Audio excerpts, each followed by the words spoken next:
Jasmine.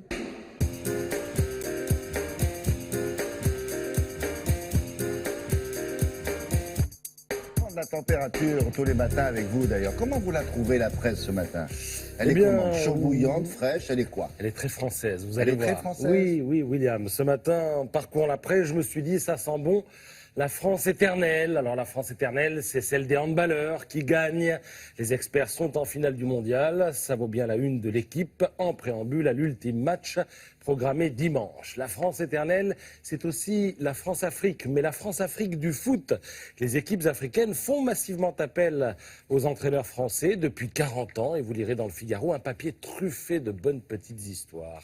La France éternelle, c'est un peu celle des marques vintage, Kawe, Solex, vous connaissez tout ça? Eh bien, toutes ces marques cartonnent, nous assure ce matin La Croix, au terme d'un long et bon dossier. Mais la France éternelle, c'est aussi cette France qui sent bon l'Ancien Régime. Et alors là, attention, il y a du gros cette semaine. Regardez cette photo, vous la trouverez dans Le Point.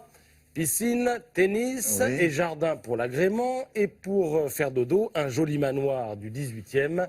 C'est l'un des endroits les mieux gardés de France. Il s'agit de la Lanterne, une résidence de la République depuis 1958. Ce fut la maison de campagne des premiers ministres avant que Nicolas Sarkozy, à peine élu, la chipe à Matignon pour qu'elle devienne de droit quasi divin, qu'elle revienne donc aux locataires de l'Élysée. Alors le tennis, eh bien c'est Michel Rocard qui l'a fait construire, mais c'est Lionel Jospin qui en a fait changer le revêtement avant de l'équiper d'un canon à balles. L'écurie, c'est André Malraux qui l'a fait transformer en bibliothèque.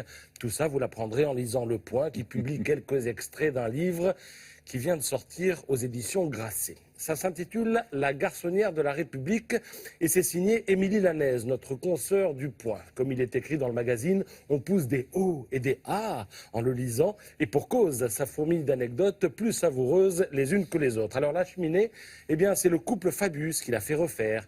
Et puis il y a la fontaine taillée dans du marbre rose italien avec des angelots aux chairs potelées. Ça, c'est un caprice de Madame Barre. Le problème, c'est que la fontaine s'accordait mal avec le décor. Donc elle finira par dormir à l'ombre de l'ancienne écurie. Quand Raymond Barre quittera Matignon, eh bien, un camion passera récupérer la fontaine. Où est-elle aujourd'hui? Mystère. Mais qui y habite là? Eh ben, ce sont les premiers ministres qui y venaient en résidence secondaire et désormais c'est le président de la République. Qui va régulièrement? Qui va bien sûr régulièrement. Ah Oula, mais tout est raconté dans le livre. L'histoire du chien de Balladur, vous la connaissez? Non. Alors un jour, le chien meurt. Madame Balladur le fait piquer. Elle demande qu'on l'enterre dans le parc. Le personnel s'exécute en mettant l'animal dans ce qu'il a sous la main. En l'occurrence, une caisse de Château Margaux. Et la caisse, on la met 6 pieds sous terre. Là-dessus, Matignon change de locataire. Les Juppé succèdent aux Balladur. Et les Juppé, ça les agace un peu de savoir que le chien est enterré dans le jardin. Donc ils font donc déterrer la caisse qui est livrée au domicile parisien des Balladur avec le chien dedans. C'est la vie de cour qui... Oui. Ce qu'il en reste. Oui, ce qu'il en reste. C'est cette vie de cour que nous décrit Émilie Lanèse. Je rappelle que la Lanterne se situe dans le parc du château de Versailles. Lorsque les amis de Thomas Hollande, le fils aîné du président de la République, viennent passer le week-end à la Lanterne, eh bien, les attendent sur leur lit, pliés avec soin des serviettes de bain aux armoiries de la présidence.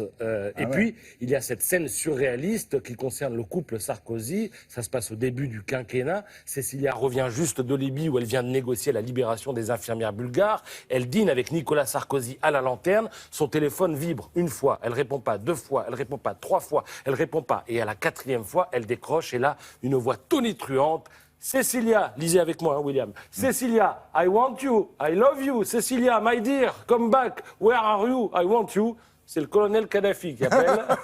Et jusqu'au bout, donc, il aura essayé. Ça s'intitule La garçonnière de la République. C'est savoureux, c'est chez Grasset. Et c'est signé Émilie Lanèse. Ah bon, il want Cécilia? I want Cécilia, yes. Very, very strongly. Merci beaucoup, à tout à l'heure.